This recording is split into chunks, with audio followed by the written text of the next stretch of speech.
Welcome, traveler.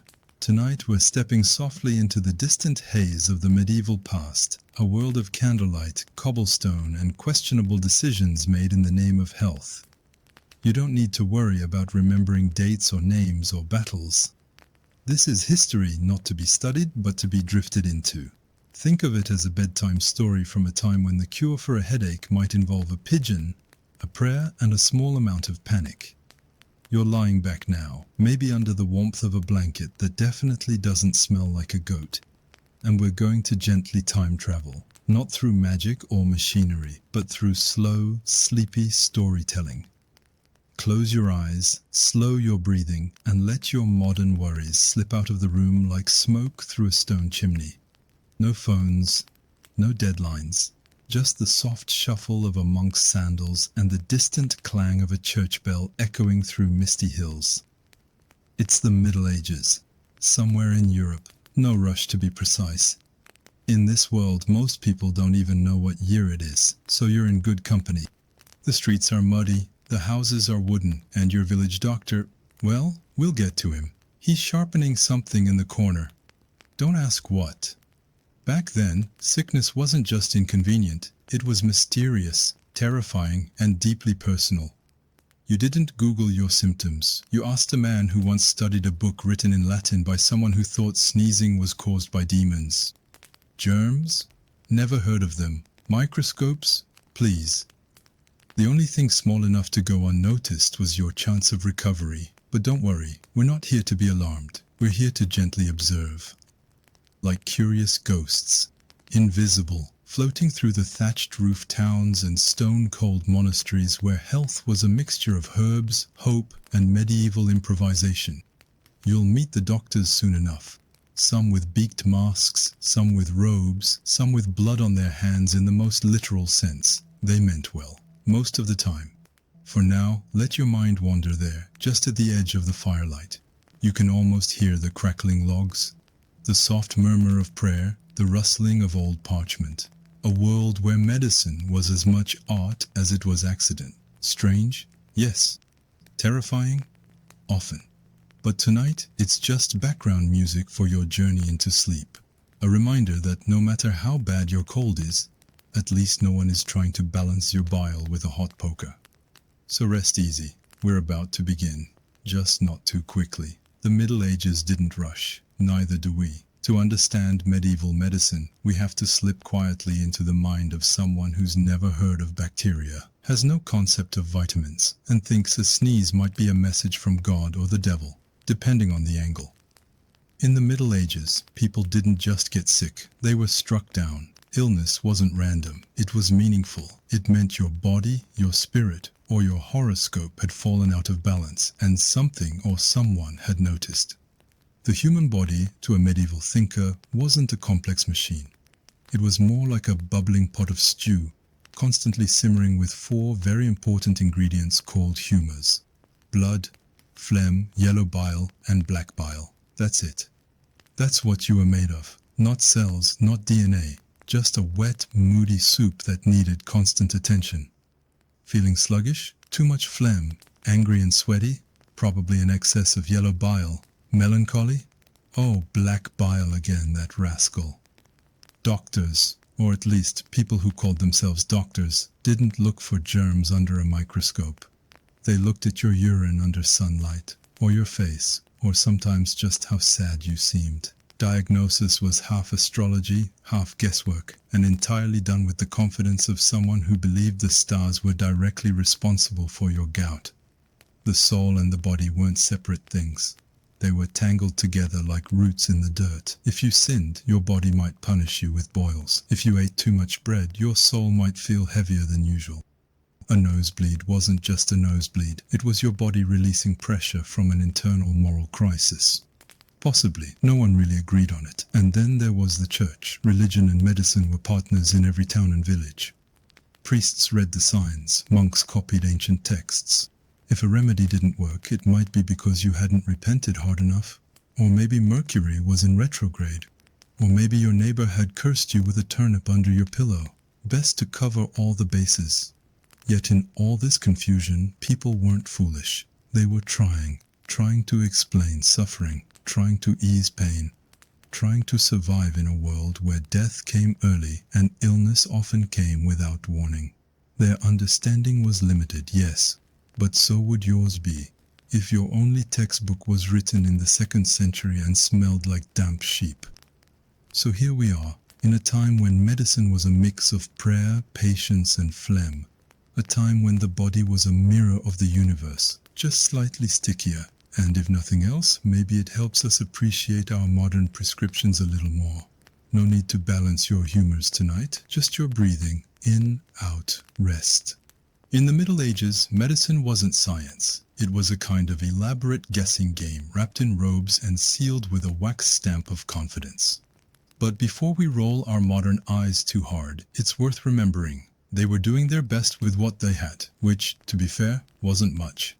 No microscopes, no germ theory, no periodic table, just a few ancient books, a strong belief in the stars, and a firm handshake with the divine. Imagine trying to fix a broken clock with no idea how the gears work inside. That's what it was like being a medieval doctor.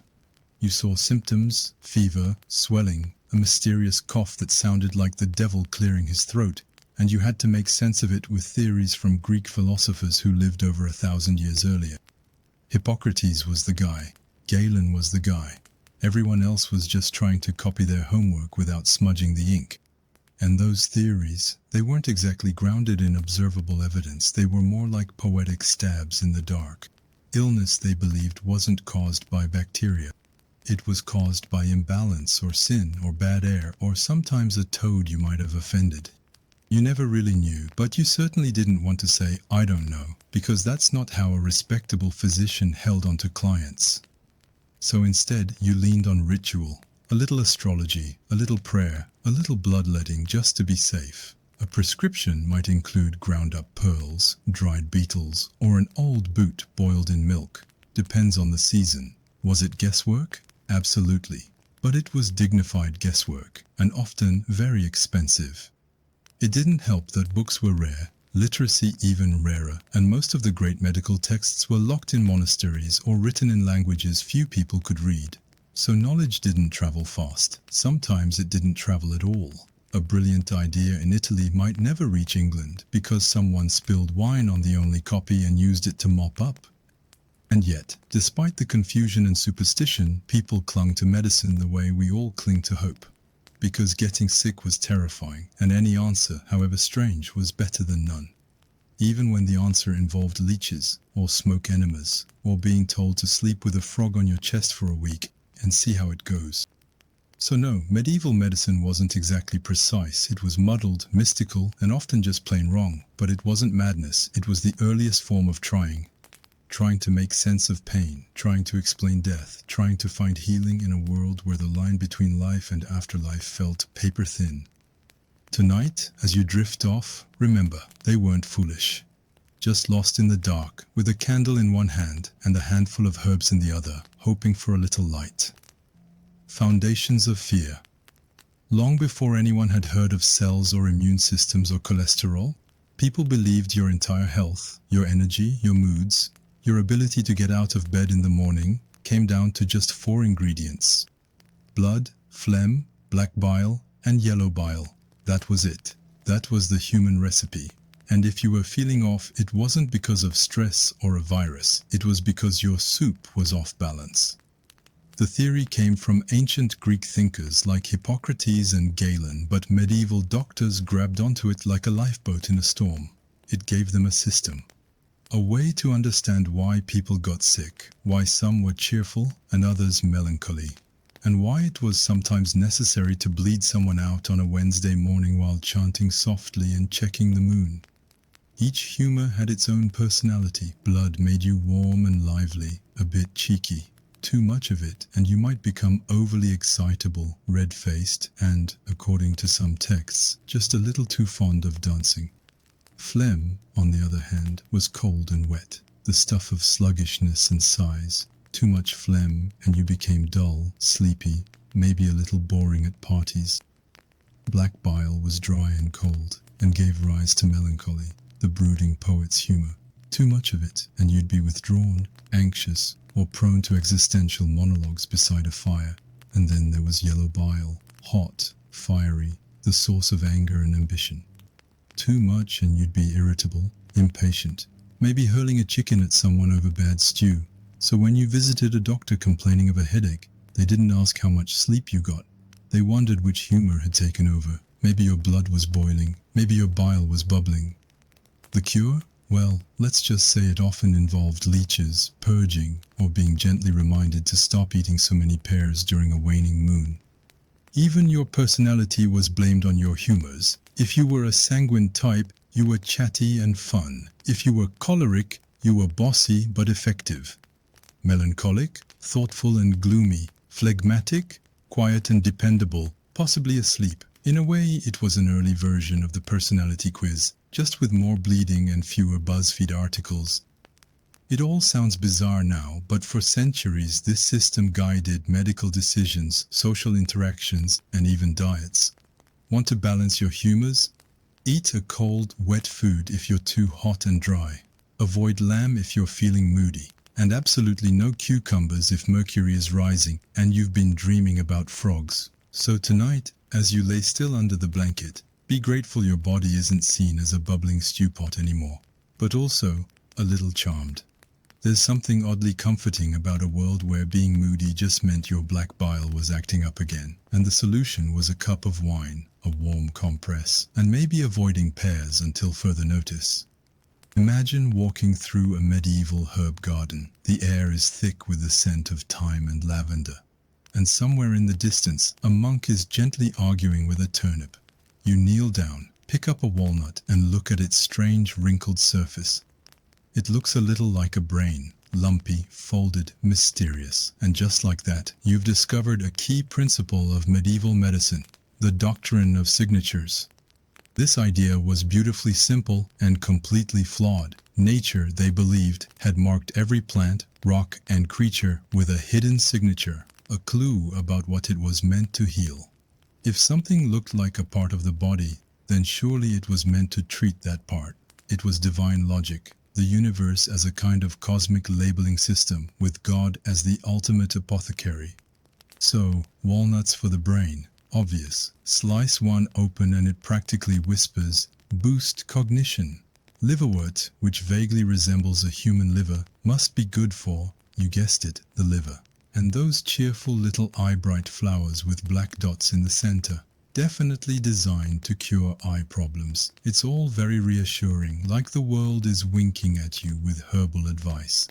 Of course, this extended beyond plants. Stones that were red were good for blood disorders. Roots shaped like fingers were used to treat joint pain.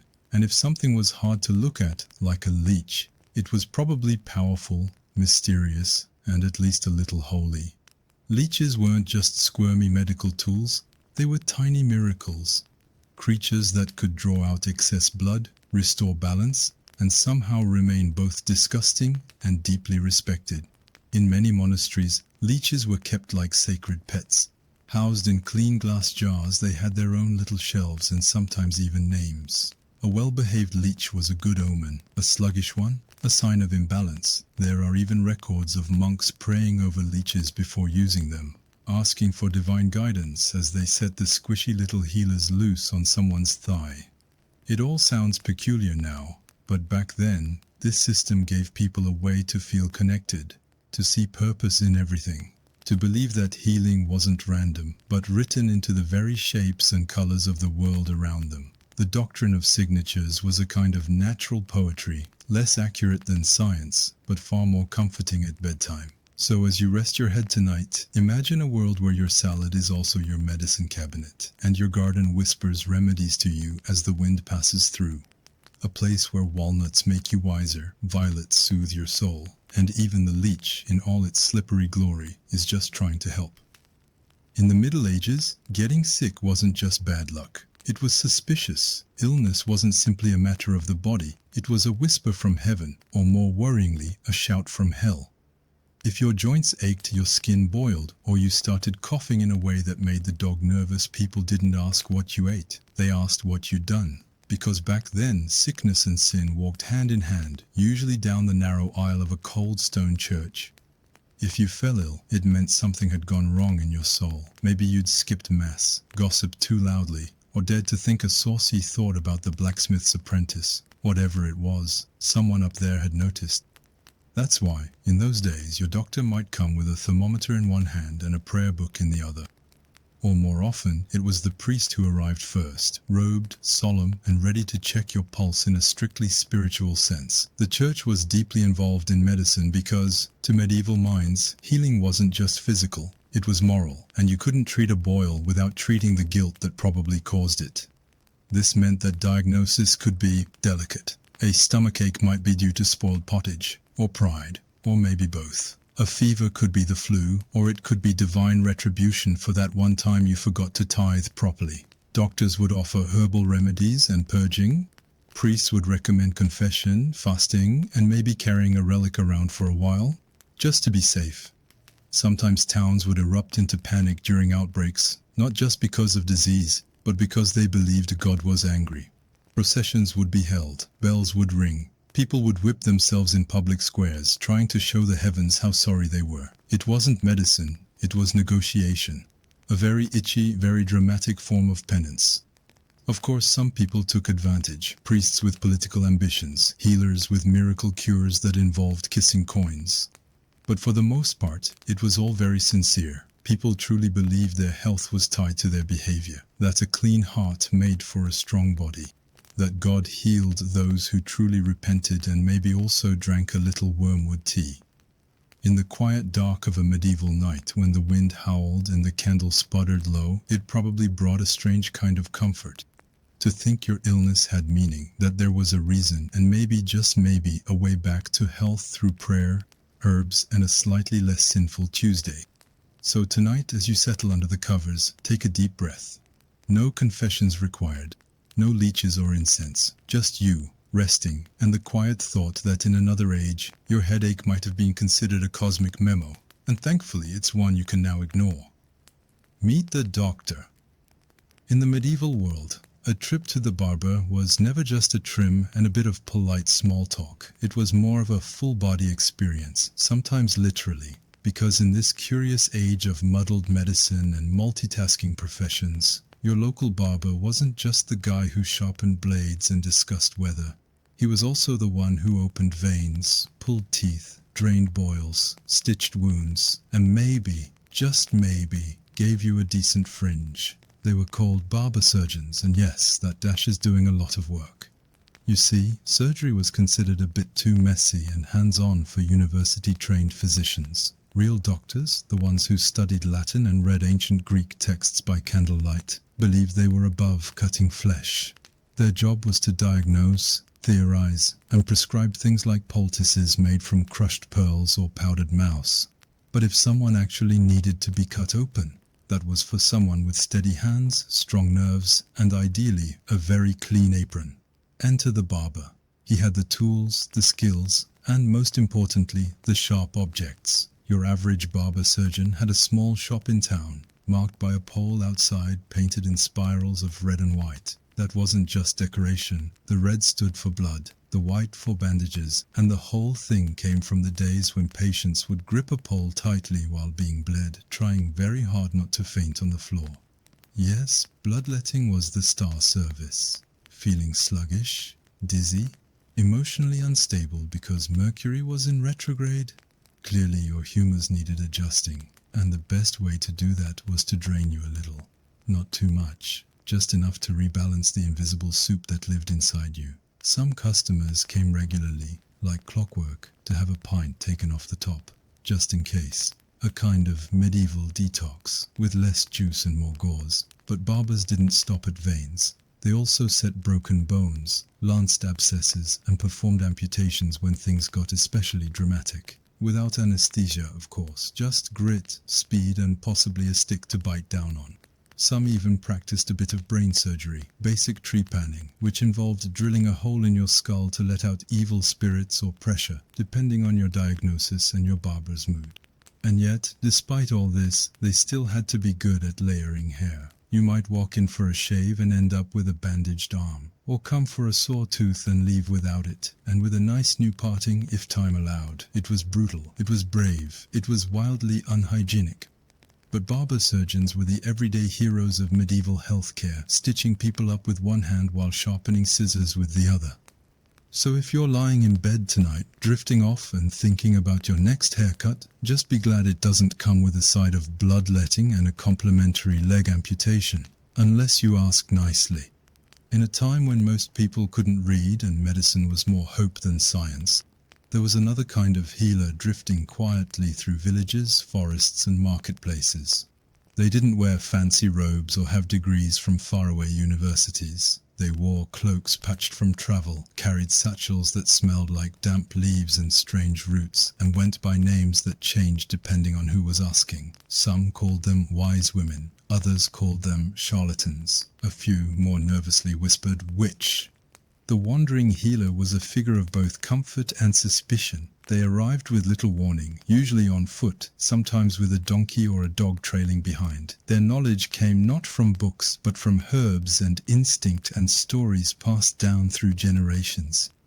They'd learned how to treat a cough with honey and thyme, how to stop bleeding with spider webs, and how to bring down a fever with willow bark soaked in vinegar and whispered to under a full moon, just in case. People turned to them when nothing else worked, when the local priest's prayers hadn't helped, when the physician's leeches had done their bleeding and the patient was still gasping. That's when you sent someone running after the traveler with the herb pouch and the eyes that looked like they'd seen a few things they weren't supposed to. Their remedies were vague but oddly specific. A poultice for burns made of ash, fat and nettles, to be applied at dusk and never under a waxing moon. A drink for nightmares brewed from poppy, lavender, and exactly 3 drops of rain caught on a Monday. If it worked, they were a miracle. If it didn't, well, they were gone before anyone could ask for a refund. They lived in the in-between, not quite trusted, not quite shunned, too useful to ignore, too strange to fully welcome. Some were midwives, some herbalists, some just very good at pretending. Many were women, many were accused of witchcraft, all were experts at survival. Their strength was in their mystery. They didn't promise certainty, only effort. They treated the poor and the desperate, asked for payment in eggs or bread or simply a warm place to sleep. And sometimes, when the stars were kind and the fever broke, they were thanked with quiet reverence until the next illness and the next doubt. So tonight, as you settle into your pillow, imagine the sound of slow footsteps on a dirt road.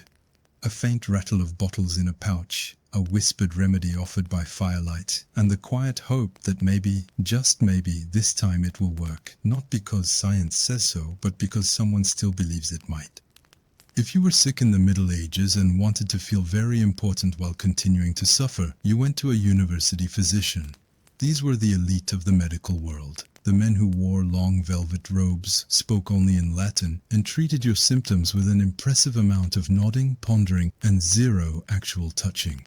They were the thinkers, not the doers. Hands-on treatment was beneath them, quite literally. That was for the barbers and the surgeons, those practical fellows who actually got blood on their aprons. A university physician's tools were books, quills, and an extremely dramatic way of saying, Their education came from places like Bologna, Paris, and Oxford, where they spent years memorizing the works of Galen, Hippocrates, and Aristotle, thinkers who lived many centuries earlier and had never seen a medieval plague boil in their lives. But to question them? Unthinkable. These texts were sacred, and the role of the physician was to apply them carefully, even if they didn't really match the illness in front of them. A typical visit began with a patient explaining their symptoms, and the physician responding with something like, clearly an excess of sanguine humor influenced by a hot and moist temperament, possibly under the sign of Mars. Then they would consult a chart, maybe check the stars, and offer a remedy involving powdered pearls, unicorn horn, actually just narwhal tusk, or a long bath in wine. It was all very elegant, and usually very ineffective. They didn't do surgeries. They didn't draw blood. They didn't even touch you, if they could help it. In fact, it was considered somewhat vulgar to get too close to the patient. Diagnosis was often based on appearance, smell, or, most famously, a close examination of the patient's urine. Physicians carried around a little glass flask called a uroscopy vial, and they would hold it up to the light like a fine vintage, swirling it gently, nodding seriously, and muttering things like, "Ah, yes, slightly frothy with a greenish hue, a sure sign of melancholy." Despite their detachment, university physicians were deeply respected. Nobles hired them, kings consulted them. They were called to court not to heal necessarily, but to look official while other people bled into buckets. And in fairness, they weren't trying to be useless. They were just doing the best they could with the tools they had. Ancient books, bad translations, and a general fear of doing anything that might involve sweat. So as you drift off tonight, picture a long hall lined with scrolls, the soft sound of Latin echoing through the corridors, and a bearded man in a velvet hat slowly swirling a flask of urine under candlelight. He won't cure your cough, but he might write a very thoughtful paragraph about it in a book no one else can read. Diagnosed by guessing. In the softly flickering world of medieval medicine, there was one golden constant. Quite literally, urine. That humble stream of bodily function was seen as a divine window into your inner workings. You might say medieval doctors were the original pea whisperers, staring deep into little glass jars and claiming to see not just your illness but your destiny. It was called uroscopy, and it was considered the height of sophisticated diagnosis. Forget stethoscopes or x-rays. What you needed was a physician with a good eye, a strong stomach, and a willingness to hold your warm sample up to the light while nodding with theatrical concern. The process was oddly ceremonial. You'd hand over your flask of fresh urine, still warm, ideally, and the physician would cradle it like a delicate perfume bottle. Then, like a connoisseur of fine wine, he'd swirl it gently, hold it up, sniff the air meaningfully, and begin the ancient dance of interpretation. Was it pale or dark? Frothy or flat? Did it contain strange floating bits, like little cloudy islands lost in a yellow sea? Each detail was a clue, pointing toward fever, melancholy, or possibly just too many turnips. There were charts, of course, beautifully illustrated, colorful guides to the many shades of sickness, each one matching a different hue of urine. Straw yellow meant good health. Brown? Probably your liver. Red? Either you were dying or had just eaten beets, hard to say. Green? Well, let's just say the priest was probably being summoned. But it wasn't just about color. Oh no, there were layers. Physicians noted the clarity, the thickness, even the way the bubbles behaved. Did they rise? Did they linger?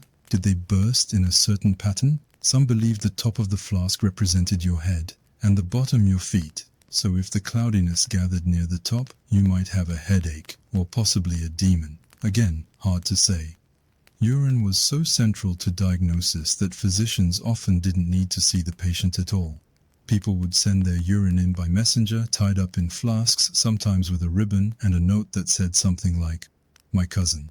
Pale, weak, please advise." And from that, a diagnosis would emerge. It was remote medicine before Zoom, except with more guessing and less lighting. Looking back, it's easy to laugh. But really, they were doing their best. They didn't have blood tests or microscopes. They had pee, and imagination, and a sincere belief that the body, like the stars, could be read if only you stared hard enough. So tonight, as you drift gently into sleep, imagine the quiet clink of glass vials, the hush of candlelit halls, and the noble art of urine gazing. A world where healing meant squinting into yellow mystery and hoping the bubbles told you what you needed to know. In the Middle Ages, getting treated for an illness wasn't just about what was wrong with you. It was also about when the stars said it was okay to fix it, because nothing says responsible medical care like consulting a zodiac chart before stabbing someone with a sharp object. Medieval doctors, especially the educated ones in their long robes and suspiciously clean hands, were obsessed with timing. Not because they thought it would be more convenient for the patient, but because they believed your body was deeply connected to the movements of celestial bodies.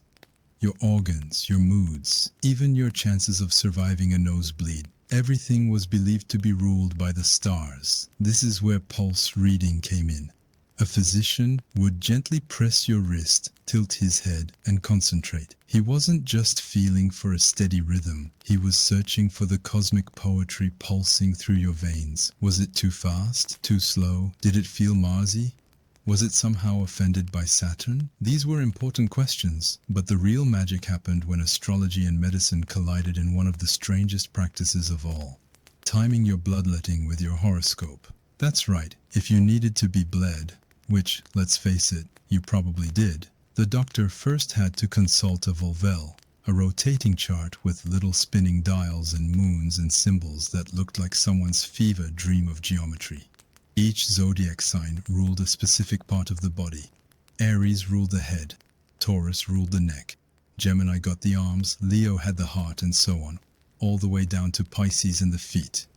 If you were having a headache and the moon was currently in Aries, that was a big red flag. You absolutely must not do anything involving the head, like bloodletting, because the moon would be watching, and she didn't like that. It was serious business. Doctors would warn patients, yes, I see the swelling, the heat, the bubbling of bile. But unfortunately, Jupiter is in Virgo, so your spleen is off limits until Thursday.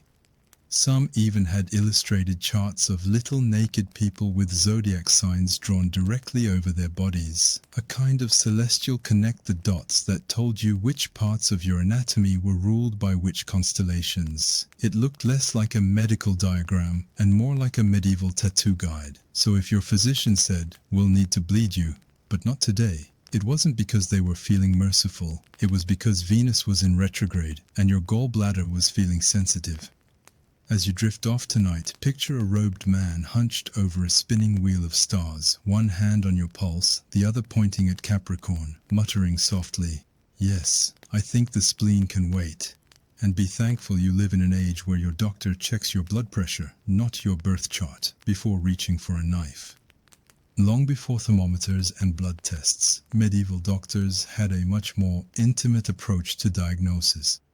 You didn't just describe your symptoms. Oh no. The doctor got up close and personal, relying on the holy trinity of medieval diagnostics: touch, taste, and sniff. Let's begin with smell, because nothing says qualified medical care like someone sticking their nose in your general direction and taking a thoughtful whiff. Bad breath? That was a major clue. A sweet, rotten smell might mean digestive trouble. A sulfurous stench? Maybe your liver was on strike. The physician might even ask you to exhale directly into his face, because the best way to diagnose a sick person was apparently to breathe them in like a fine wine. There were entire sections in medieval texts dedicated to the art of sniffing. Urine, sweat, wounds, phlegm. It was basically perfume testing, but deeply unpleasant and with a higher risk of infection. Touch was also key. Doctors would press your forehead, feel your pulse, poke at your abdomen, or squeeze your skin to check for hotness, coldness, or moistness. These weren't just weird habits, they were actual medical indicators. A hot and dry forehead might mean you were suffering from too much choleric humor. A cold and wet hand, probably phlegmatic. And no, that doesn't mean you had the flu. It just meant your body was, in their opinion, leaning too far into the water element of your inner humoral soup. But taste. Taste was where things got especially medieval.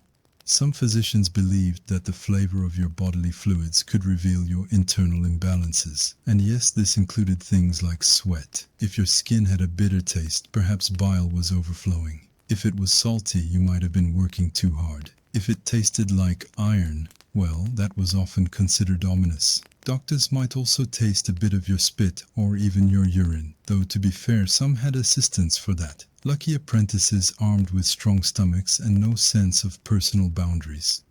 There was also an occasional nibble of dried scabs, but we won't dwell on that. You're trying to sleep. These sensory methods weren't just superstition. They were based on the genuine belief that the body could be read like a book, if only you engaged enough of your senses. And since microscopes and lab coats weren't a thing yet, the next best tool was your tongue. So tonight, as you drift into a warm, clean pillow in a world blessed with antiseptic and personal space, spare a quiet thought for the medieval physician. Nose deep in armpits, fingers on foreheads, tongue cautiously sampling the sweat of the sick, not out of curiosity, but out of care. In their own strange way, they were doing their best, even if that best involved licking a stranger to figure out what was wrong. Treatments to terrify. You've got a headache, or maybe a fever, or a general feeling that something inside you just isn't quite right. In today's world, that's a trip to the doctor, maybe some ibuprofen, a glass of water, and rest. In the Middle Ages, it meant it was time to bleed. Literally. Bloodletting was the Swiss Army knife of medieval medicine. No matter what was wrong with you, fever, indigestion, heartbreak, a bad dream, the answer was often the same. Remove some blood. Because obviously, your body had too much of it. That's how humors worked, remember? And too much blood meant your inner balance was off, and balance was everything. The logic went like this. If you were hot and flushed, that meant your sanguine humor, aka blood, was overflowing. And the only way to fix that? Get rid of it. Cue the bowls, cloths, and very sharp knives. Sometimes the doctor did the cutting himself, usually at the elbow or ankle. Sometimes a handy assistant helped. And if you were very lucky or very rich, you got the deluxe treatment. Leeches. Yes, leeches. Slippery little blood-sucking worms, delicately applied to your skin like the world's least comforting spa treatment. They were thought to be more precise, less invasive, and somehow more spiritual. People genuinely believed these slimy creatures knew exactly where to bite, as if they had tiny diplomas in internal medicine. Leeches were placed behind the ears, on the arms, even inside the mouth in extreme cases, and once they latched on, they did what they do best: drink your blood until they were plump and satisfied. Then they were gently removed, probably thanked for their service, and tossed back into a jar to await the next patient. Doctors kept meticulous charts for bloodletting, the best days, the best veins, even the best moon phases. Because bleeding someone during the wrong zodiac alignment could throw the entire body into further chaos. You don't want to mess with Aries when draining blood from the head, obviously. And the amount of blood taken? Sometimes just a few ounces, sometimes enough to make you faint. It was a delicate dance between healing and homicide. But people swore by it. If you survived, it was proof the treatment worked. If you didn't, well, clearly your humors were beyond help. The method wasn't questioned because it felt like action. You were doing something, and in a world where medicine had few answers, something was better than nothing.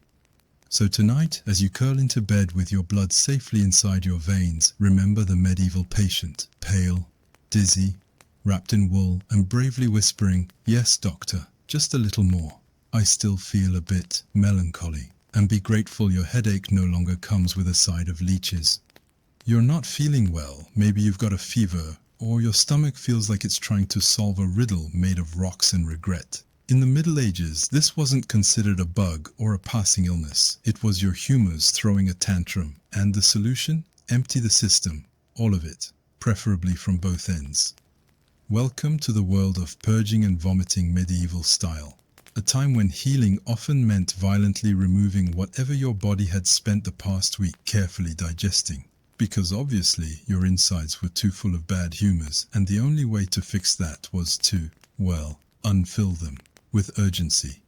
Purging wasn't seen as unpleasant, it was seen as necessary. It was like spring cleaning for your organs, only messier and with significantly more heaving. Physicians would recommend vomiting to get rid of yellow bile, especially if you were too hot, irritable, or had been complaining about dreams involving fire and angry goats. Naturally, bile was the culprit, and the best way to get rid of bile? Bring it up, all of it, until your soul questioned its life choices. To help this process along, doctors prescribed a variety of emetics, substances designed to encourage, or rather force, vomiting. These could include herbs like hellebore or ipecac, or mixtures involving vinegar, mustard seed, and sometimes just a really alarming amount of salt water. Sometimes the ingredients themselves were toxic, but don't worry, that was seen as part of the charm. You'd be given a cup, told to drink it all, and then advised to sit near something easy to clean. Buckets were optional. Floors were common. The goal wasn't comfort, it was thoroughness. But vomiting wasn't the only way to purge. Laxatives were also on the menu. If by menu you mean a horrifying list of natural substances guaranteed to ruin your afternoon. Aloe, rhubarb root, even boiled down sheep bile. If you were wealthy, you might be offered a gentle blend. If you were poor, you got whatever was growing by the road and vaguely resembled a plant. And of course, this wasn't a one-time affair. Purging was often repeated. Once a season was considered good health maintenance, once a month if you were feeling off, and daily if your physician really wanted to make an impression. The results? Dehydration, weakness, dizziness, and an overwhelming desire to never trust soup again. But in a world where balance was everything, this was how you reset the system. Vomiting was the medieval equivalent of turning your body off and back on again.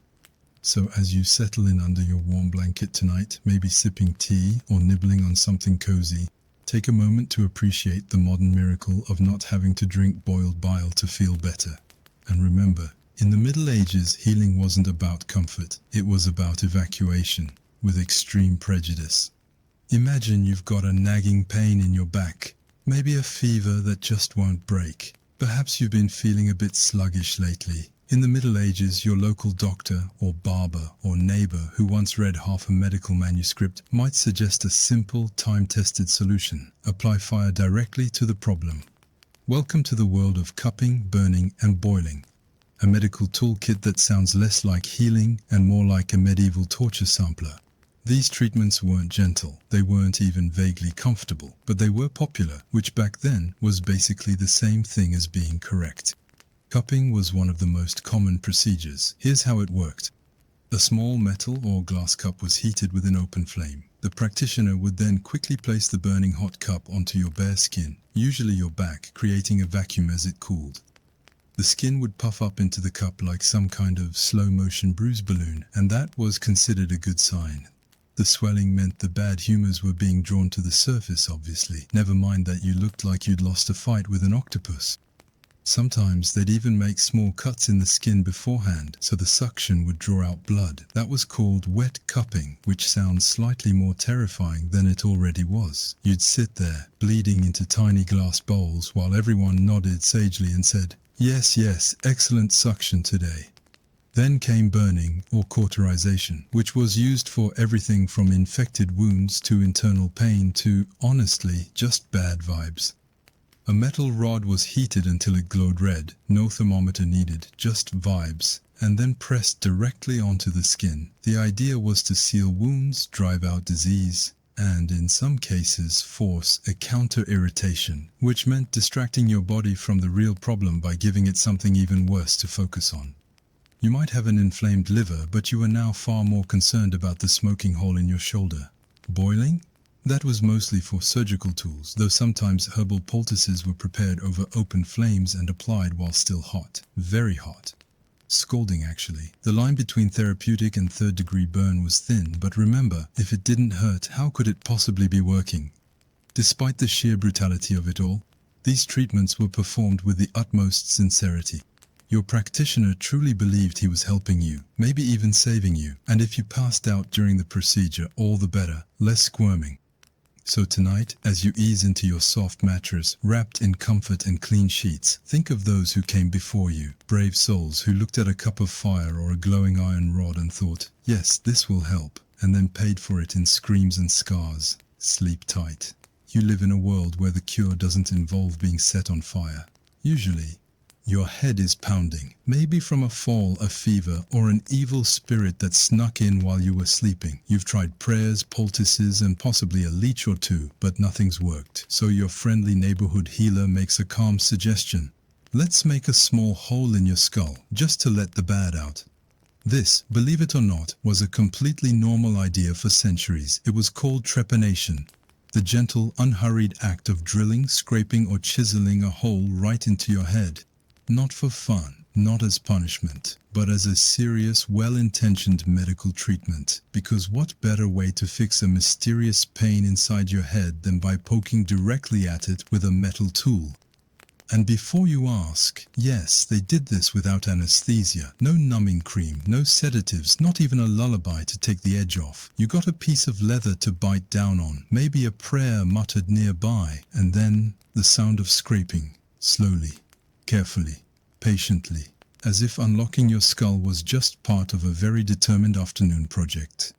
People believed that illnesses, especially ones affecting the head, were caused by things trapped inside. Pressure, blood, spirits, demons, bad air, misaligned stars. And since the skull was obviously a sealed container, the best way to fix it was to open it up a bit.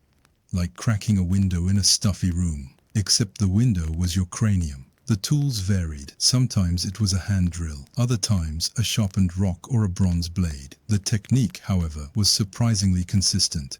Remove a circular bit of bone. Don't touch the brain. hope for the best.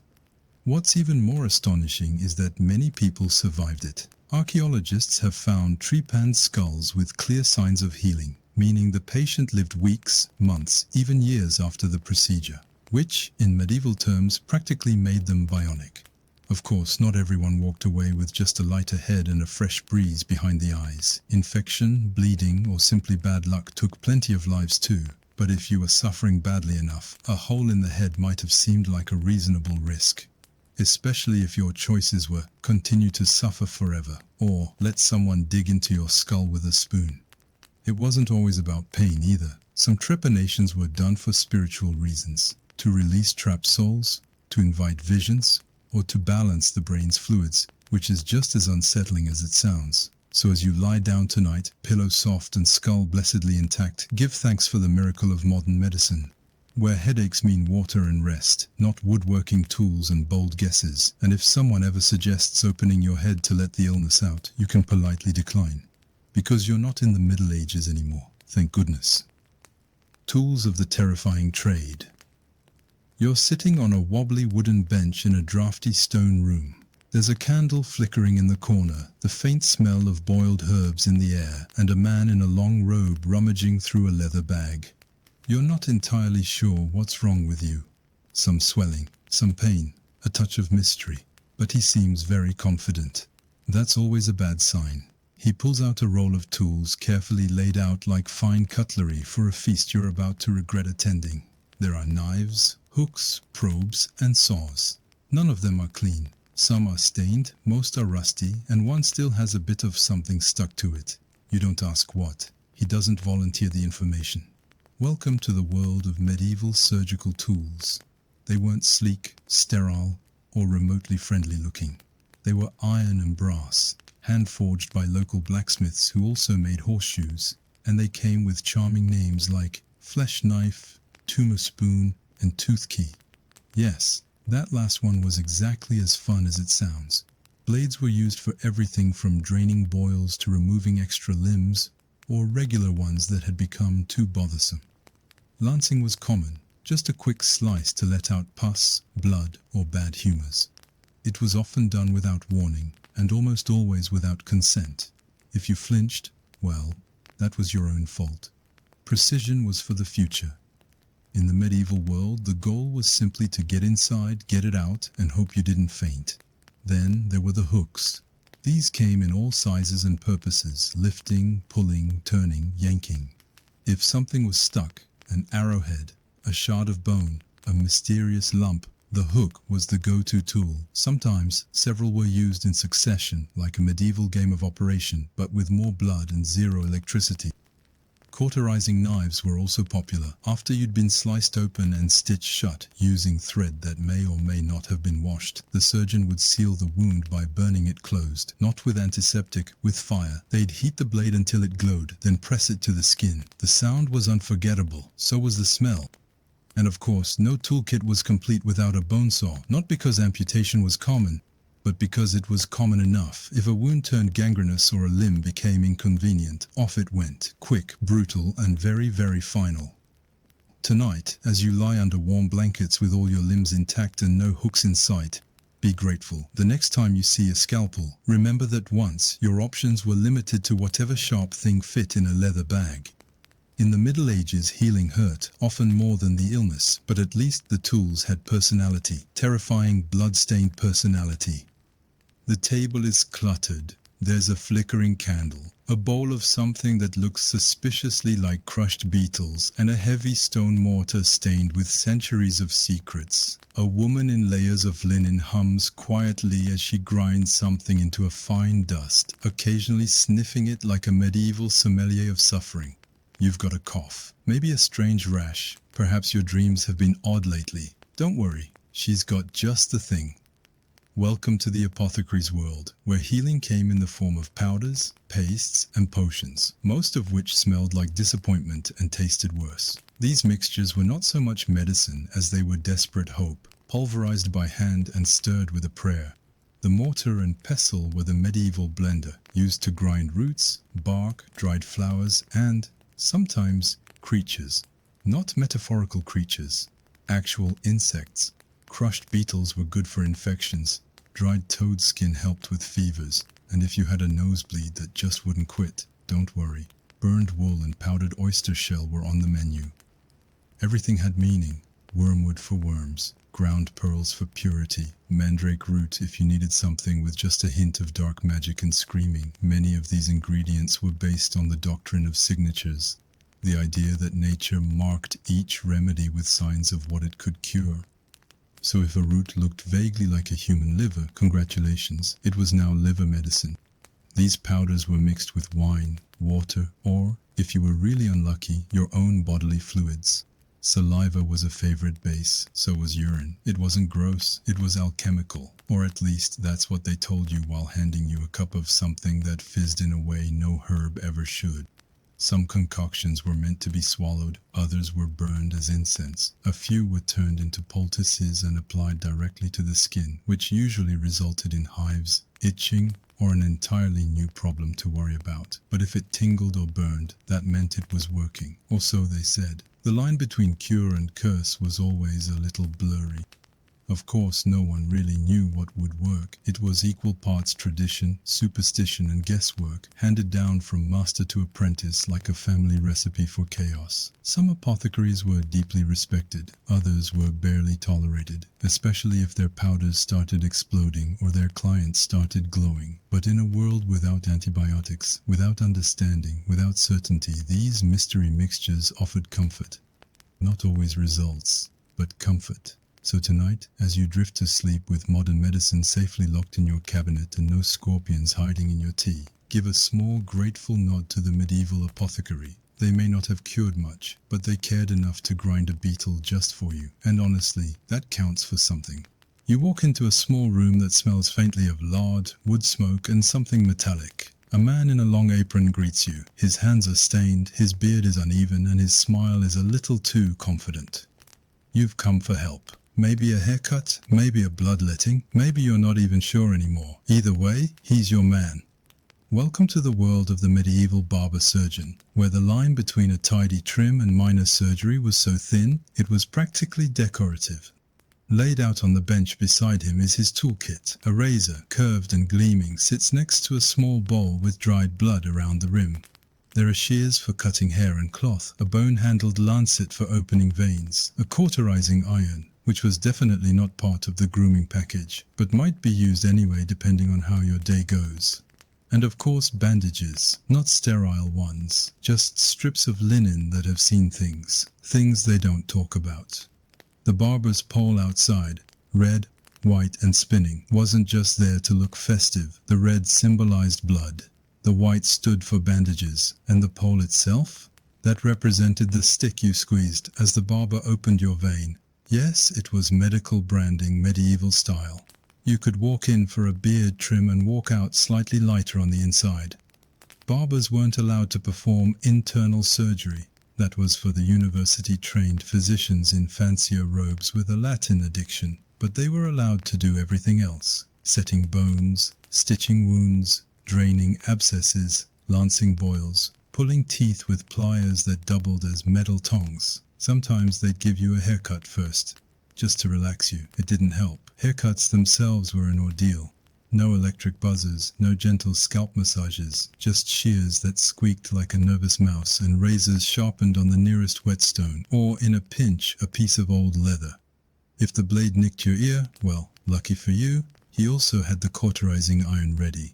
And let's not forget shaving. You'd sit still, holding your breath, while a man with no formal training and a distracted look on his face brought a straight blade to your throat, and you paid for this experience.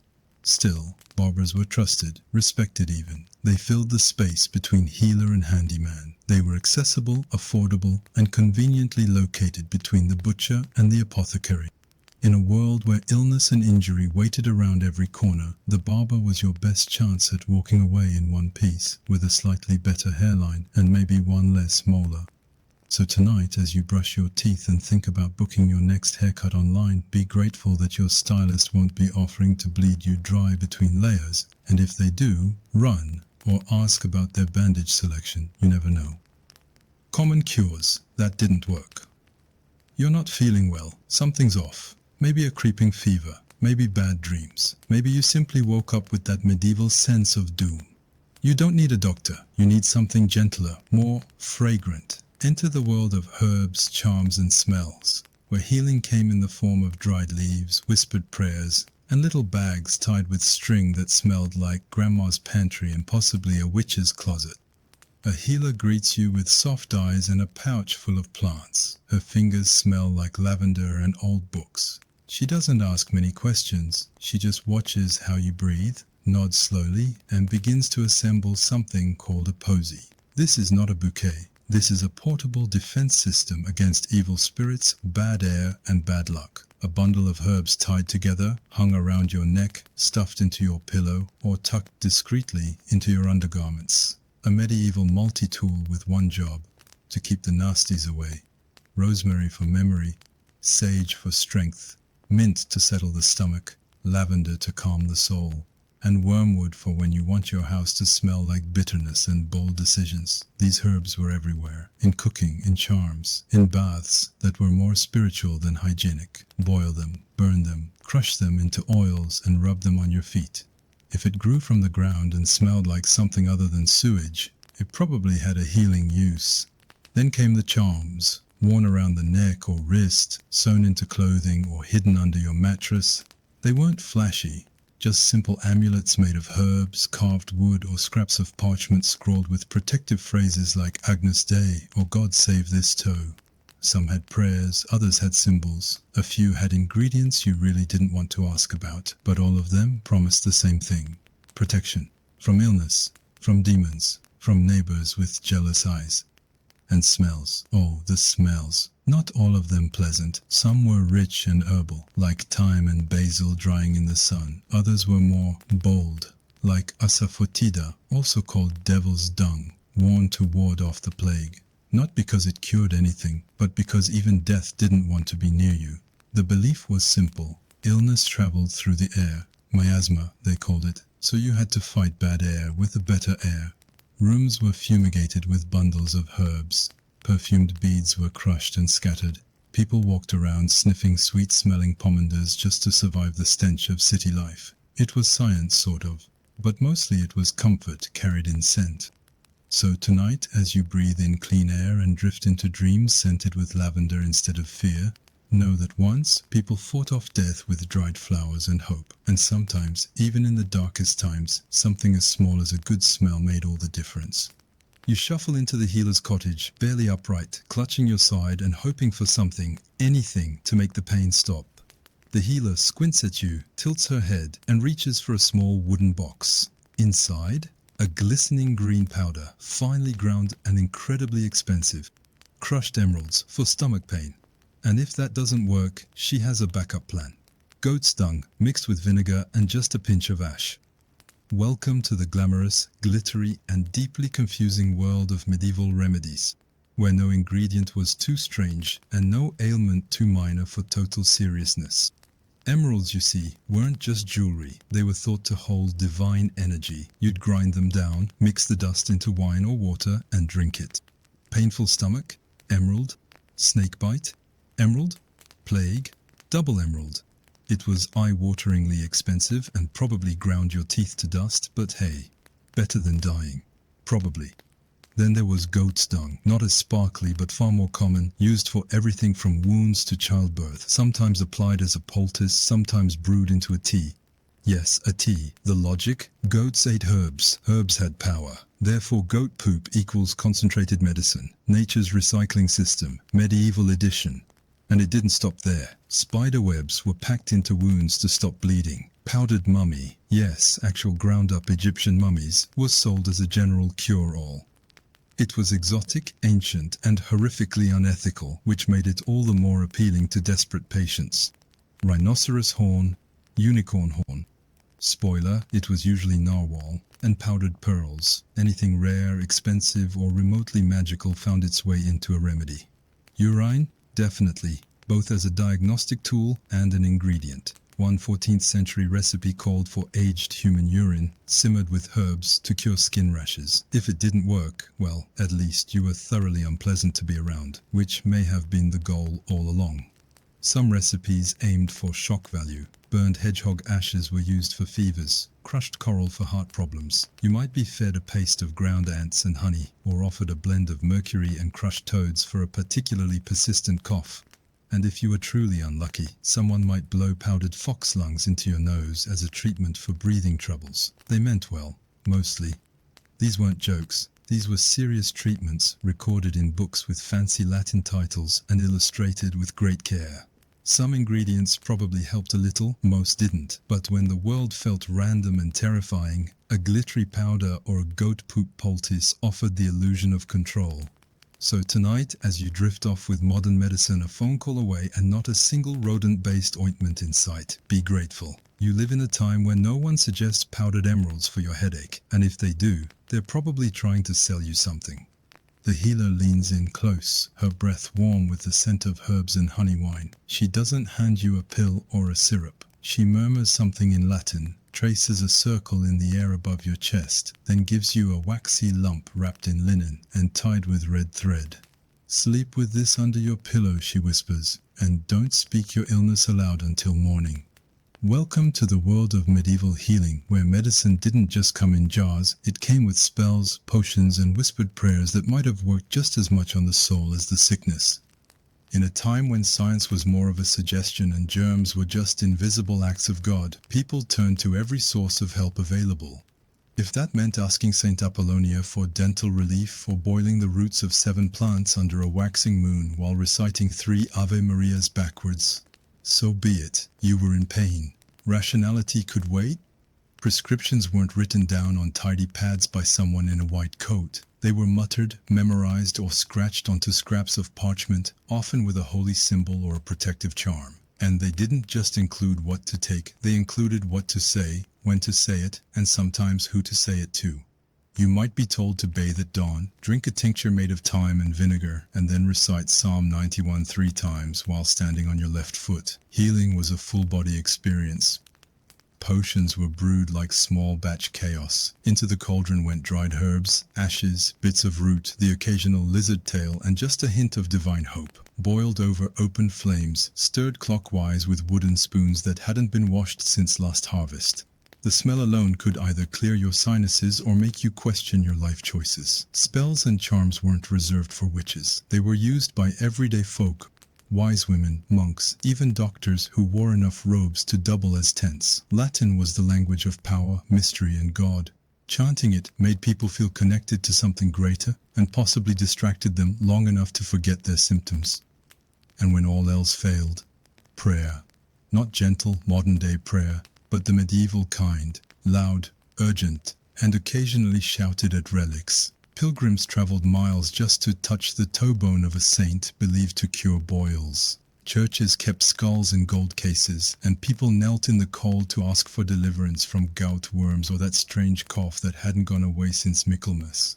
It's easy now to look back and laugh, but for them, this was hope wrapped in ritual, a sacred mix of faith and fear.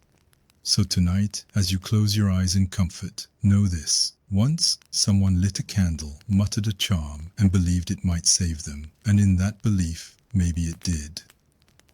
Hospitals and homes. You're not feeling well. Maybe it's something serious, like a festering wound or a mysterious fever that's turned your skin the color of old parchment. You decide it's time for help. But in the Middle Ages, that doesn't mean you're heading to a place filled with nurses, clean sheets, and soft lighting. No, you're going to a hospital, a word that once meant something entirely different. Less Grey's Anatomy, more holy sanctuary with drafty windows and a strong scent of beeswax and body odor. Medieval hospitals weren't designed to cure you, they were designed to help you die well, or at least peacefully. These institutions were often run by monks or nuns, which meant your treatment plan came with daily prayers, confession, and maybe a sermon about your sinful ways. The idea wasn't to fix the body, it was to soothe the soul, clean your conscience, and if you were lucky, bleed you just enough to keep the humors humble. The hospital room was usually a large, open hall lined with narrow beds, or sometimes just straw pallets, pressed side by side. Privacy didn't exist. Curtains were a luxury, and the most you could hope for was that the person next to you wouldn't die loudly in the middle of the night. Candles flickered in iron sconces. Holy relics watched you from alcoves, and in the center, always, was a crucifix. Healing, here, was mostly vertical. The staff, pious and overworked. A brother might feed you a spoonful of broth made from yesterday's turnip water, then quietly recite a psalm over your shoulder while rearranging your bed straw. A sister might wash your feet, bandage your sores, and ask if you've made peace with God. Their care was tender but not exactly sterile. The concept of hand-washing hadn't yet entered the medical vocabulary. And sanitation? That was a moral issue, not a microbial one. Treatments were simple: bed rest, fasting, prayer, and occasionally, if someone with surgical tools happened to stop by, a bit of bloodletting to rebalance you. You weren't expected to bounce back. You were expected to accept your fate with grace and maybe a hymn. If you did get better, well, miracle. If not, they'd already started preparing your spot in the chapel. Despite this, hospitals were places of quiet mercy. Poor, sick, abandoned. This was where you came to be seen, heard, and maybe held as you slipped away. There was a gentleness to the way they blended spiritual care with physical touch, even if the results were inconsistent. So tonight, as you fall asleep under clean sheets, surrounded by silence and spared from the neighbor's phlegmy cough, whisper a thank you to the past. Once, healing meant candlelight, confession, and a quiet corner of a holy hall. And that back then was enough. You're lying in bed, shivering under a scratchy wool blanket, your body aching in places you didn't even know had nerves. Outside, the bell tolls. Again, another soul gone. Then you hear it. Slow, deliberate footsteps on the cobbled street. A figure in black, cloak fluttering, leather gloves, and that unmistakable beaked mask looming through the fog. The plague doctor has arrived, and somehow things just got worse. Let's be clear, the plague doctor looked like death, because he basically was. Not death itself, but definitely its frequent companion. His outfit? Less medical uniform, more terrifying bird wizard. A long overcoat coated in wax, gloves, boots, and a wide-brimmed hat that screamed, "Don't talk to me." And that mask, a hollow beak stuffed with herbs, flowers, and occasionally vinegar-soaked sponges, not for fashion, for survival. It was believed the plague spread through bad air or miasma, so the doctor essentially walked around sniffing a potpourri of defense while trying not to inhale your doom. His tools weren't much better. A wooden cane to examine you without getting too close, maybe to poke at a bubo or prod you gently into turning over. He might burn a handful of rosemary or thyme beside your bed, swirling the smoke around like some kind of medieval air freshener. Did it help? Not really, but it made the place smell slightly less like fear and pus. His treatments were equally theatrical. He might suggest bloodletting, of course, because what's a medical crisis without draining your life fluids? Or he'd recommend slicing open the boils to release the poison, followed by a paste of butter, onion, and crushed emeralds if you could afford it. He might apply a poultice made from pigeon carcasses. Yes, pigeons. Because nothing says healing like a dead bird mashed into your armpit. The plague doctor didn't always come to save you. Sometimes he came to document your condition, mark your door, or quietly note when it was time to call for a priest. And while he looked like a harbinger of nightmares, he was, in a strange way, trying to help, armed with the best guesses of the time and a desperate hope that herbs and leather might keep death at bay. But it didn't. Not really. The plague still came. It still swept through cities, leaving behind silence and sorrow. And the doctor, beak and all, walked on to the next house, the next fevered body, the next futile attempt. So tonight, as you lie safely in a world with antibiotics, vaccines, and doctors who don't resemble cursed birds, take a deep breath of clean air. No burning rosemary required, just gratitude. Because once, the best hope you had came wrapped in waxed cloth smelling of lavender and carrying a cane, and sometimes that was the only comfort available. You're not feeling great. Your head is heavy, your stomach's doing medieval somersaults, and your joints have started making ominous creaking noises. But you're not going to a hospital. Those are for the truly desperate. No, you're staying right where generations before you stayed, at home, in bed, under a wool blanket that smells vaguely like goat and firewood. And lucky for you, you live with someone who knows exactly what to do. Her name is Grandmother. She's seen worse. She doesn't wear robes or chant in Latin. She doesn't carry a scalpel. What she does have is a drawer full of dried herbs, a good memory for strange remedies, and a stare so sharp it could lance a boil from across the room. Her medical degree, life, her textbooks, the stories passed down from her own grandmother, and the occasional scrap of parchment stained with broth and wisdom. She begins with a poultice, crushed herbs, some warm lard, a bit of linen, all applied gently to your chest, for breathing, or luck, or both. Then she makes a tea. It tastes like overcooked earth, but she insists it'll calm your stomach, or at least distract it. If you're really unlucky, she might put a roasted onion on your foot to draw out the illness. It doesn't matter what the illness is. The onion always gets involved. There's a chicken under the bed. You try not to make eye contact. It's not a pet. It's part of the treatment. Some believe the chicken could absorb your sickness through sheer proximity. It might also be rubbed on your sores or waved over your body while a prayer was said. Then it would be set loose, taking your illness with it, or occasionally becoming dinner, which raises complicated questions about the whole process. Other family members might help too, a sibling fetching water, a father muttering a prayer, a neighbor poking in with a suggestion that includes vinegar, a coin, and a hair from a black dog. Every cure sounds like part of a fairy tale, and maybe that's the point. You're surrounded by belief. It might not be science, but it's comfort wrapped in ritual. Sometimes it works, sometimes it doesn't, but you stay warm, you stay watched over. And someone always knows which herb is good for cough, and which one you definitely shouldn't put in your tea twice. If you survive, it was thanks to grandmother's brew. If you don't, well, at least you were loved, dosed, and kept company by a chicken. So tonight, as you curl up in your modern bed with your thermostat, your medicine cabinet, and your quiet chicken-free room, remember, once upon a time, healing meant being swaddled in wool, scented with thyme, and watched over by someone who knew your soul better than any doctor ever could. The Black Death. It didn't begin with thunder. There were no grand omens in the sky, just a whisper, carried quietly on the sea breeze. A ship pulling into a port in Sicily. A few sailors slumped on the deck, pale, trembling, with strange swellings blooming like bruised fruit beneath their arms. No one ran, no one knew, not yet. The year was 1347, and what came ashore wasn't just another sickness. It was something else, something old, angry, and fast. Within days, those who helped the sailors fell ill. Then, those who helped them. It spread like spilled ink across a map. Italy, France, Spain, quiet at first, then undeniable. By the time it reached England, people had no words for it, just fear. And the sound of church bells tolling more often than anyone could count. They called it the pestilence, the great mortality. Later, we'd call it the Black Death. But in the moment, it was simply the end of everything.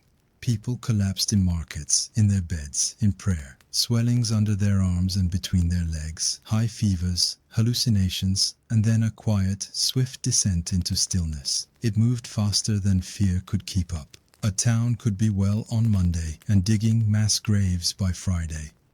No one agreed on the cause. Some said it was a punishment from God. Others blamed foul air, strange stars, or distant lands. There were those who pointed to scapegoats, foreigners, the poor, anyone different. It didn't help, of course. The disease didn't care who you were, monk or merchant, child or king. It leveled everyone the same. Doctors were helpless. Priests were overwhelmed. Families locked themselves in their homes and nailed the doors shut from the inside. Sometimes entire villages vanished. No survivors, no stories, just silence and overgrown paths. And still, it traveled, following trade routes like a shadow. Rats carried fleas and the fleas carried death, and death didn't need a passport. But somehow, amid all this, people still sang, still prayed, still lit candles in the darkness and hoped for morning. And eventually, the wave slowed. It never truly stopped. It came back again and again in smaller waves, but the worst had passed. Europe would never be the same. Cities changed, laws changed, people changed, and underneath the grief, something strange began to grow. A sense of survival, of having seen the worst and lived. So now, as you lay in a clean bed, with warm light and silence and no sound of hooves or bells in the night, let your breath soften. You are here. You are safe. And once long ago the world ended, and then it began again. The streets were not quiet anymore. Bells rang, not for weddings or feasts, but for death. And under those tolling bells came the footsteps, slow, rhythmic, and raw. Bare backs streaked with blood, faces wrapped in linen, voices chanting low, echoing through the alleys. They were the flagellants, and they believed the end of the world had arrived. But more than that, they believed it was their fault. The plague had turned Europe upside down, and when doctors failed and priests wept, people searched for something else, anything else, to make sense of it all. And what they found was guilt, divine punishment, a God not absent, but furious. The logic was simple in its terror. If sin caused the plague, then maybe repentance could end it. But not the quiet kind of repentance whispered in prayer. No, this was louder, bloodier, public. The flagellants walked from town to town in long lines, robes tied at the waist, hoods hiding their faces, and with each step they whipped themselves, long stinging lashes across their backs, again and again, the sound of leather cracking in the open air like distant thunder. They marched in silence, then sang, then whipped again, and people gathered to watch. Some joined, others crossed themselves and looked away, but everyone felt it, the rawness, the fear, the desperate hope that maybe pain could chase death away. Not all believed. The church, for one, grew uneasy. At first, they tolerated the flagellants, even blessed them, but the movement spread faster than they could control. Town after town filled with processions of bloodied pilgrims who claimed no need for priests, no interest in order, and where they walked, fear followed. People whispered that they brought the plague with them, that their zeal stirred something darker. What began as penance began to fray into something else, blame. It didn't take long for the pointing to begin. Outsiders, heretics, entire communities accused, punished, erased. Violence bloomed beneath the surface like a second sickness. In times of plague, people don't always seek understanding. Sometimes they just seek someone to burn. The flagellant movement was eventually banned. Processions were broken up, leaders were arrested, but the scars they left lingered, on backs, on streets, on memory. Because this was what the plague did. It made people reach for meaning, even if they had to carve it into their own flesh. Now, as you lie still and warm in a world filled with answers, some clear, some still cloudy, know that once people walked barefoot through a storm of unknowing, believing they could bleed their way back to safety. And somehow, despite it all, they survived. You are here, and the night is quiet again.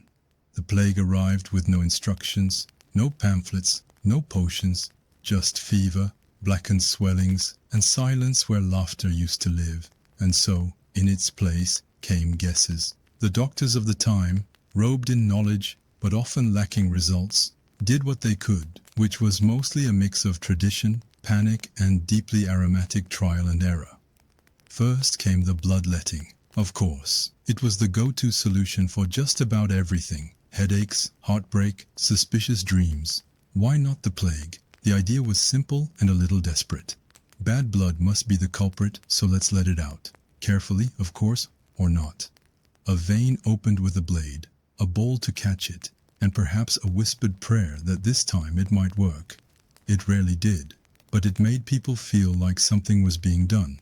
And sometimes, in the face of death, that's all anyone really wants.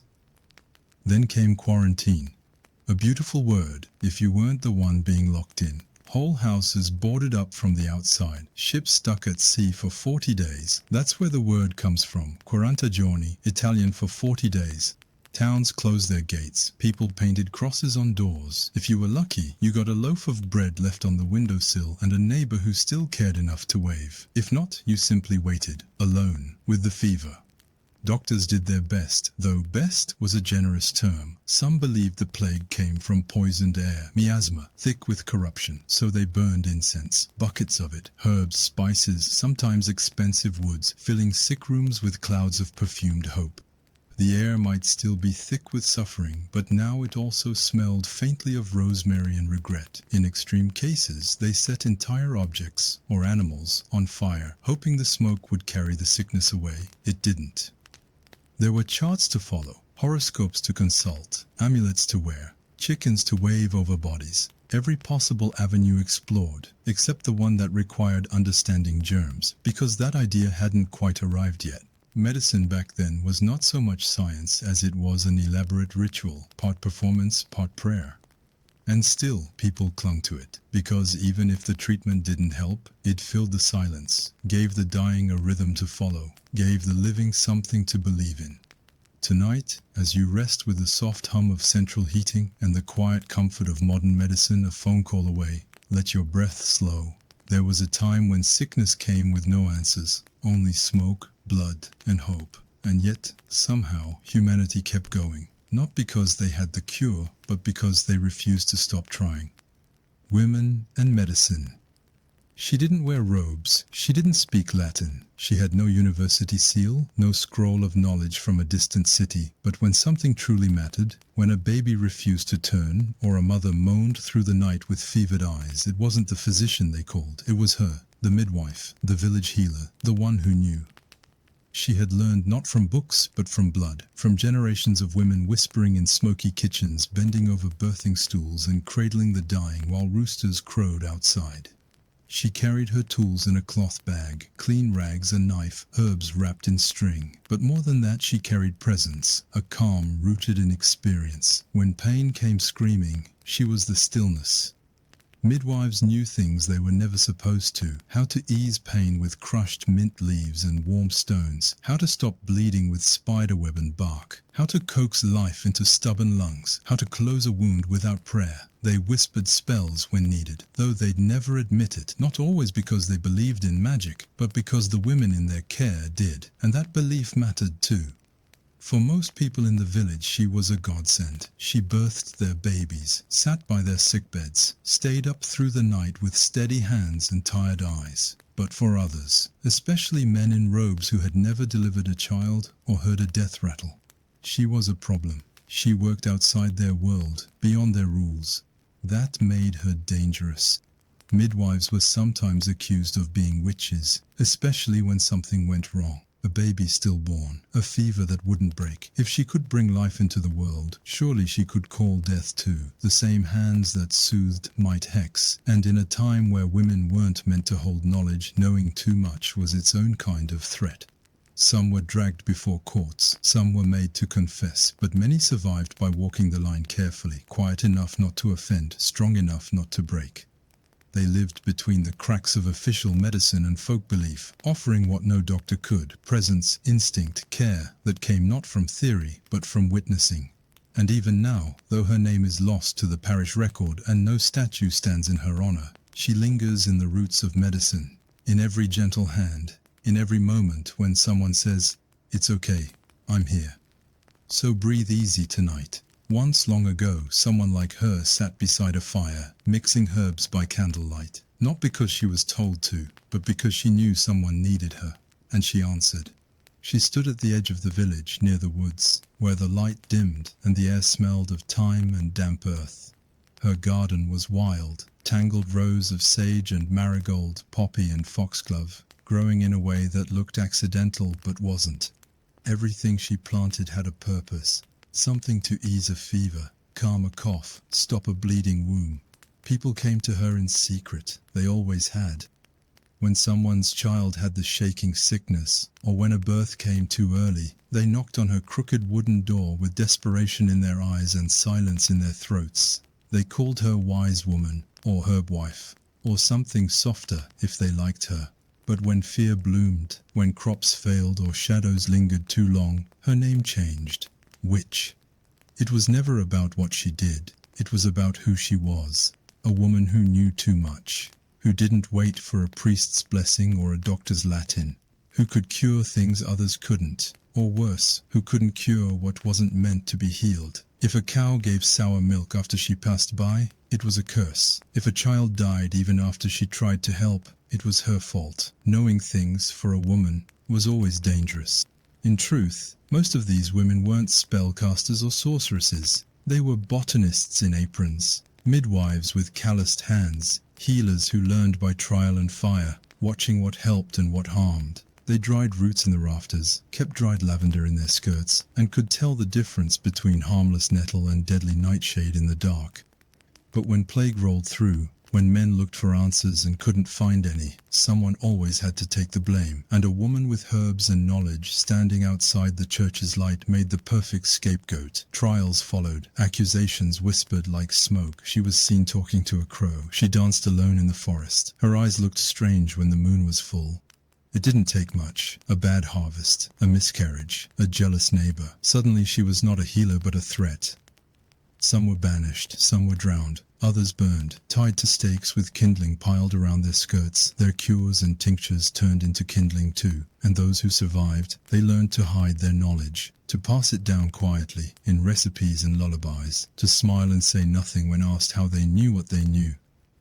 And yet, their work endured, carried in stories, in gardens, in the way your grandmother made tea for a cold. Tonight, you sleep in a world built on what they preserved, on healing that came not from titles, but from touch. So rest, you are safe, the fire is only in the hearth now, and no one will knock on your door in fear of what you know. Pregnancy in the Middle Ages was less a joyful countdown and more a whispered plea. Each passing moon was a victory, each kick a flicker of hope. But behind every swollen belly was a quiet fear, because childbirth wasn't just a beginning, it was a gamble, and no one, not even the midwife with her bundle of herbs in steady hands, could promise how it would end. There were no hospitals, no ultrasounds, no epidurals or sterile gloves. Just a dim cottage, a bed stuffed with straw, and maybe a cousin sent to boil water, mostly because it gave her something to do.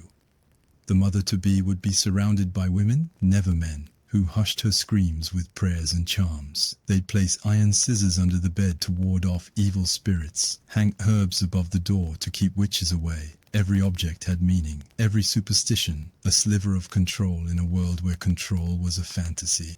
Labor could last hours, days, and with each wave of pain, the danger grew. If the baby came too fast, it could tear what couldn't be stitched, too slow. And both could slip away before the sun rose. There were no surgical interventions, no gentle beeping machines, just hands, cloth, whispered prayers, and sometimes, when things went very wrong, a knife. Midwives did what they could. They massaged bellies with warm oil, fed spoonfuls of honey, tied charms around wrists. They knew which positions eased pain, which herbs softened contractions, and which signs meant it was time to pray harder. But there were limits. A baby stuck in the birth canal was not always born. A hemorrhage meant waiting for blood to stop on its own, or not at all. And when a cry didn't come after birth, the room would fall silent, heavy with a grief too tired to scream. And yet, despite the fear, despite the risk, women kept going. They bore child after child, often losing more than they raised. They wore their survival like armor, stretch marks and haunted eyes, steady hands and stories that lived on in lullabies. And when they were lucky, when a baby was born pink and crying, and the mother still breathing, the room filled with something that smelled like magic, relief, wonder, a fragile, flickering triumph. Tonight, as you lie in comfort, wrapped in soft fabric and surrounded by safety, know this: you are the result of 1,000 brave births, a chain of women who faced darkness and still reached for life. Rest easy, you've already made it through the storm. It's hard to imagine now, lying on a wooden table, the smell of sweat and smoke hanging in the air, while someone sharpens a blade near your feet. But in the Middle Ages, if you needed surgery, that's exactly where you'd be. No anesthesia, no sterile gloves, no reassuring beep of machines, just a prayer, a firm grip, and the hope that the surgeon had done this before and wasn't already drunk. There was no putting you to sleep. That came centuries later. In the meantime, if you were lucky, someone might hand you a cloth soaked in vinegar, or better yet, a large cup of ale, strong enough to blur the edges of pain, not strong enough to make you forget it completely. You'd be told to bite down on something, leather, a stick, or your own tunic, and then it would begin. The knife, the needle, the fire, all of it, wide awake. Surgeries were rare, and usually a last resort. A broken bone that wouldn't set, a festering wound, an arrow that refused to come out on its own. Most people avoided the knife altogether, choosing instead to live with their pain. But when it couldn't be ignored, when a leg turned black or a lump began to weep, then it was time. And time in these cases moved very fast. The longer the procedure, the greater the risk of infection, of blood loss, of panic. Speed was everything. The best surgeons were not necessarily the gentlest, but the quickest. One cut, one stitch, one clean slice, if they were skilled, and if the gods were listening. Burning the wound afterward wasn't just for sealing vessels, it was also to kill whatever unseen things lived in the blood. Germ theory hadn't arrived yet, but they knew wounds rotted. They just didn't know why. The room was often a kitchen, a barn, a monastery hallway with a half-washed floor. Friends or family would hold you down. The surgeon might hum to himself while threading his needle. The tools, metal hooks, bone saws, iron shears, dipped in wine, if they remembered, wiped on their tunic if they didn't. And through it all, you stayed awake, trembling, sweating, breathing like the world was ending, because for some, it was. But if you survived, if the wound closed and the fever stayed away, you were a miracle, a walking legend, a tale told around fires with wide eyes and shaking heads. So tonight, as you lie safe in your bed, take a deep breath. There will be no blades, no biting down on wood. Just stillness, comfort, and the silent, unseen gratitude for a time when sleep comes easy, and surgery comes with it. The pain starts small, a dull throb behind your molar. You ignore it, of course. There's always something worse. A sore back, a broken roof, a pig that won't stop escaping, but the throb grows teeth of its own. By the third night, you're pacing beside the fire, chewing clove-soaked rags, whispering half-formed prayers to saints you don't even like. The solution: find a barber. Yes, a barber, because in the Middle Ages, the man who trimmed your beard was also the one who pulled your teeth. Barbers weren't just snipping hair and chatting about the weather. They were slicing boils, setting bones, and yanking molars with the same rusty forceps they used to tighten leech jars. If it was sharp, red, or leaking, it was in their job description. So you walk to the nearest market, or perhaps the back room of a tavern, where the barber sets up shop once a week. He smells like wine and sweat and maybe a little bit of burnt sage. His tools are in a roll of cloth, stained, battered, and ominously clinking. He gestures for you to sit, and you do, though your legs have decided this is a terrible idea. There's no chair with a headrest, just a stool. No anesthesia, just ale, strong, bitter and fast. He offers you a swig. You take 3. The pain is still there, but now it feels far away, like it belongs to someone else. You bite down on a strip of leather. He steadies your jaw with one hand, takes his iron pincers in the other, and with a grunt that belongs more in the fields than the surgery room, he pulls. The pain is white-hot, sudden. It makes your toes curl and your vision blur. If you're lucky, the tooth comes out whole. If you're not, it breaks. Then he digs. The second time hurts worse. The third time, you don't remember. Just darkness, metal, and the sound of something cracking that shouldn't. When it's over, you're dizzy and sweating, clutching a bloody cloth and wondering if the toothache was really that bad after all. But here's the strange part. You're grateful. Grateful to the man with the stained apron and thick hands. Because now, the pain is different, healing pain, not the kind that steals your sleep night after night. Medieval dentistry wasn't gentle, and it certainly wasn't clean, but it was immediate, and for many, that was enough. Relief, no matter how brutal, was still relief. So rest now, your teeth are safe. There's no barber lurking in the shadows, no iron pincers soaking in wine, just pillows, warmth, and silence, the kind that comes when even the ache has finally let go.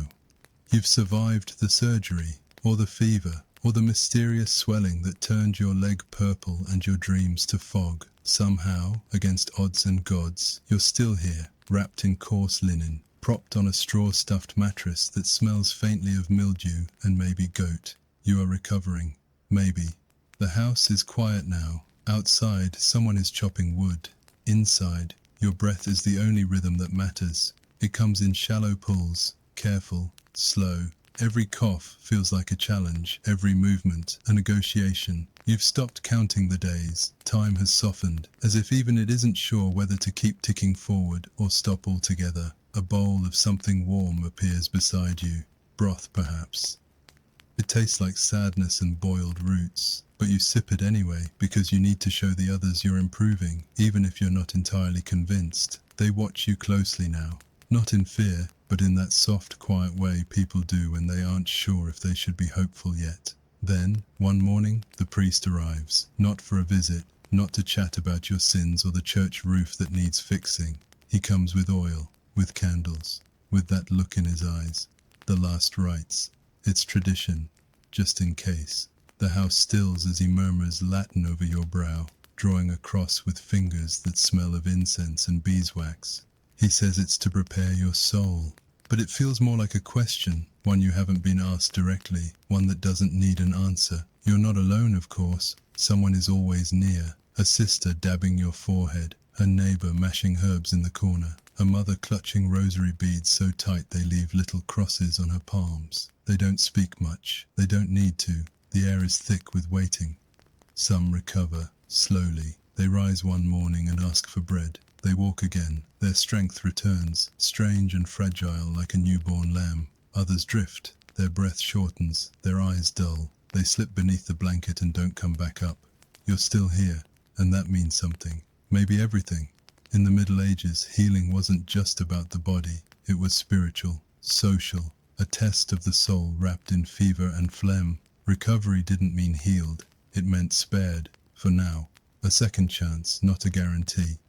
So sleep now, if you can. You've come far, past the blade, past the fire, past the whispered prayers and the worried glances. Let your breath be easy. Let your body rest. You've already outrun ruin tonight. Some things, it seems, just refuse to die, even when they should. While the Middle Ages slowly gave way to science and microscopes and sterile tools, parts of their medical world clung on like a stubborn cough in winter. Beliefs wrapped in fear, stitched with tradition, whispered down through generations like old lullabies that no one quite questioned. Because if it worked for your grandmother's grandmother, it might just work for you, or at least not kill you right away. Take bloodletting. Even after we learned about germs and circulation and how blood is actually useful, the practice refused to go quietly. Doctors in powdered wigs still carried their lancets well into the 18th century. Leeches made appearances in genteel drawing rooms, politely draining the sick with their slimy devotion. Why? Because it felt familiar. Because sometimes the scariest thing isn't being wrong, it's letting go of what's always been done. We held on to humors too. Not in name perhaps, but in spirit. The idea that imbalance causes illness, that certain foods make you moody, that your personality might come from your bile levels. These ideas didn't vanish. They just put on modern clothes. Even today, you'll hear people talk about being too hot or too cold inside, or craving cleansing teas that promise to restore balance, whatever that means. Echoes of Galen, still ringing. And then there's the fear. Deep, bone-etched fear that illness isn't just random, but personal. A punishment, a sign. Something you invited by eating the wrong thing or thinking the wrong thought. We don't burn witches anymore. But we do whisper that stress causes cancer, that bad energy leads to disease, that misfortune must have a moral somewhere. Old stories still told, just with softer lighting. Even our love of rituals lingers. Lavender for sleep, garlic for health, crystals near the bed, like talismans to guard against unseen harm. We're not that far from the medieval charm bracelet filled with dried herbs and bits of parchment, only now it's sold in wellness boutiques instead of church steps. But perhaps the most lasting legacy isn't the medicine itself, it's the mood, that quiet dread that creeps in when the body aches and the answers don't come. The way we light candles beside hospital beds, the way we hope, the way we reach back through time to find comfort in old remedies, even as we sit surrounded by modern miracles. So tonight, let those fears be still. You live in a world of antibiotics, antiseptics, and anesthesia. The barber no longer pulls teeth. The doctor no longer carries leeches in his coat. And though their shadows linger in curious ways, they no longer define us. Close your eyes. Let the past rest as you do. The fear may echo, but tonight it doesn't own the room. You've made it. Through the bloodletting and bile, through the prayers, the pliers, the plagues. You've walked the cold stone corridors of medieval medicine and lived to yawn about it. Now, as the candlelight flickers low and your blanket settles like a soft promise, it's time to let it all go. You are no longer in the year 1325. There is no beaked doctor at your bedside, no poultice made of pigeon and panic. No one is warming the irons. The only thing heating up tonight is the tea you forgot on the nightstand. Modern medicine, though still imperfect, is built on things like germ theory, clean tools, and the strong belief that unconscious patients shouldn't be conscious during surgery. Your doctor wears scrubs, not robes. They ask how you're feeling instead of diagnosing your soul. And if you mention a headache, they don't reach for a leech.